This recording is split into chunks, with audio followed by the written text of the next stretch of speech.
Hello hi friends, இன்றைக்கி கமலா கிச்சனில் என்ன சமையல் பார்க்கலாம். பலா பிஞ்சு பிரியாணி செய்கிறது எப்படின்னு பார்க்கலாம் வாங்க. குக்கரை வச்சு எண்ணெய் ஊற்றி பட்டை கிராம்பு ஏலக்காய் போட்டுக்கலாம். வெங்காயம் போட்டுக்கலாம். வெங்காயம் வதங்க கொஞ்சம் உப்பு போட்டுக்கலாம். இஞ்சி பூண்டு போட்டுக்கலாம். புதினா பச்சை மிளகாய் போட்டு வதக்கலாம். வதங்கி வந்த பிறகு கொஞ்சம் காரத்தூள் போட்டுக்கலாம். காரத்தூள் போட்டு நல்லா வதக்கிட்டு பலா பிஞ்சு அரிஞ்சு வச்சுருக்க பலா பிஞ்சை போட்டு வதக்கலாம். வதக்கி தக்காளி போட்டுக்கலாம். தக்காளி போட்டு வதக்கிடலாம். தேவையான அளவு உப்பு போட்டு தண்ணி ஊற்றி நல்லா தண்ணி கொதி வந்தோடனே கழுவி வச்சுக்கிற அரிசியை போட்டு விசில் போட்டு விட்டுடலாம்.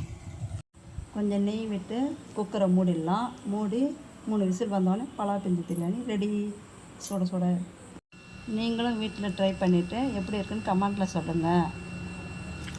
நம்ம சேனலுக்கு நீங்கள் புதுசாக வரீங்கன்னா ஷேர் பண்ணுங்கள், சப்ஸ்கிரைப் பண்ணுங்கள், லைக் பண்ணுங்கள். அடுத்த வீடியோவில் சந்திக்கலாம். பாய்.